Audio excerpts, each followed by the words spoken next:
సౌభాగ్య లక్ష్మీ రావమ్మ అమ్మా సౌభాగ్య లక్ష్మీ రావమ్మ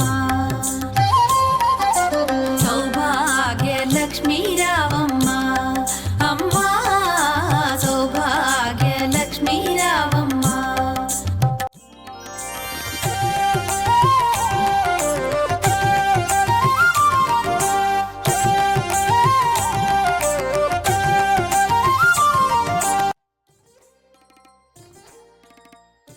hi friends, Sharan నవరాత్రుల శుభాకాంక్షలు.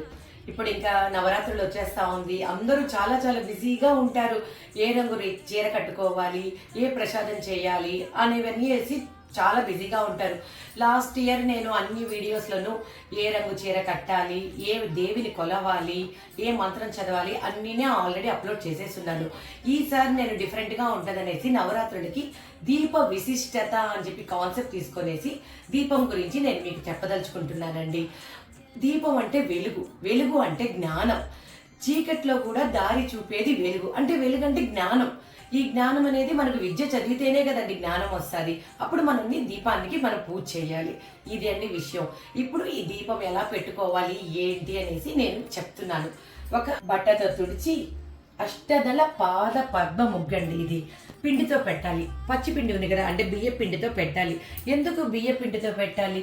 ఇది వచ్చి సకల జీవరాశులకి, చీమలకు కూడా మనము అపకారం తలవకుండా మనము ఆహారంగా మనం ఈ పిండి పెడుతున్నట్లు. మనము చీమలకి ఫుడ్ పెట్టలేం కదా, ఇలా చిన్న చిన్నదిగా మనం ఫుడ్ పెట్టినట్టుగా అవుతుందండి. ఇలా మనము ముగ్గురు పెట్టి అరేంజ్ చేసుకోవాలి. తర్వాత లక్ష్మీదేవి పటం మీ ఇంట్లో ఉండేది ఏదైనా పెట్టుకునేసి, దాని తర్వాత మీకు తగినట్టుగా పూలమాల అమ్మవారికి చిన్నదిగా నేను అడ్డిగా చిన్నదిగా వేశాను. మనం కాదు సింగారించుకొని రెడీ అయ్యేది, అమ్మవారిని కూడా రెడీ చేయాలి కదా. అందుకోసం అనేసి రాళ్ల హారం ఎంత దగ్గదగా అమ్మవారు ఎంత బాగున్నారు కదా చూస్తూ ఉంటేను. ఇది ముగ్గండి శాంతికి, నిదర్శనకి. మనకి జీవితంలో ఎన్నో ఒడిదుడుకులు వచ్చినప్పుడు ఏమీ లేకుండా సాఫీగా ఉంటుందనేసి ఈ పిండి ముగ్గు వేసి మనం దీపం పెడతాము. అది అండి దీపానికి. ఈ దీపం కూడా చూడండి, కింద తామర పువ్వులో మనం దీపం పెడతాం, అది బ్రహ్మ.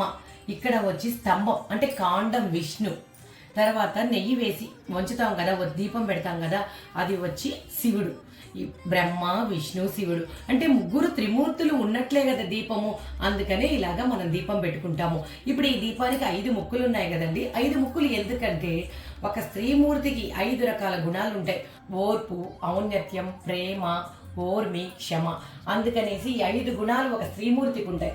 అందుకని ఈ 5 ముక్కులు కలిపి 5 నూనె వంచి మనం ఒత్తి వేసి 5 దీపాలుగా 5 సైడ్లు పెట్టి దీపాన్ని వెలిగించాలండి. ఇదండి దీప విశిష్టత. ఇప్పుడు ఒక స్త్రీమూర్తి అంటే అమ్మవారు, దీపం అంటే మహాలక్ష్మి, జ్యోతి అంటే సరస్వతి, దీపం జ్యోతి పరబ్రహ్మ అంటారు కదండి. అది ఈ విశేషత అండి. ఇది ఇట్లా నేను రెడీ చేసి ఇలా ఆవు కూడా మనకు లక్ష్మీదేవే కదా, అందుకని లక్ష్మీదేవిని పెట్టినట్టు పెట్టానండి. ఇప్పుడు అమ్మవారికి ఇష్టమైనది 9 రంగులు, 9 రంగుల బ్లౌజ్ బిట్లు నేను పెట్టాను. తర్వాత ప్రసాదం చేసుకున్నాను. సింపుల్గా ఏదైనా ఒకటి మీ ఇష్టమైన ప్రసాదం చేసుకోండి. ఈసారి నేను శనగపిండి హల్వా చేశాను. నెక్స్ట్ వీడియోలో నేను ఆ శనగపిండి హల్వా బాదం హల్వా లాగుందండి, సూపర్గా ఉంటుంది. అది నేను రెడీ చేస్తున్నాను, నెక్స్ట్ వీడియోలో అప్లోడ్ చేస్తాను. ఇట్లా 9 రకాలు మీకు తెలుసు కదండి. ఏ రంగు, ఏ అమ్మవారు, ఏ ఇష్టమైన ప్రసాదం అన్నీ తెలుసు. అందుకని 9 రవికలు పెట్టాను నేను. మూల బ్రహ్మ రూపాయ మధ్యతే విష్ణు రూపిణి అగ్రణే శివరూపాయ అంటారు కదండి. మనము దీపారాధే యతి నమః అని చెప్పి చెప్తారు కదా, అదే ఈ విశేషం. అంటే దీపానికి అంత విశిష్టత ఉంది. ఇదండి దీప విశిష్టత. 9 రోజులు మీరు సాయంకాలమైనా పొద్దున కాలంగానే ఎప్పుడు మీకు వీలైతే చేసుకుంటే మంచిది. నేను చేసి చూపిద్దాము అనేసి ఒక వీడియోలో చేసి చూపిద్దామని మీకు చూపించారండి. ఇది దీప విశిష్టత. అది లైక్ చేయండి, షేర్ చేయండి, కమెంట్ చేయండి. నవరాత్రుల శుభాకాంక్షలు. Bye, thank you.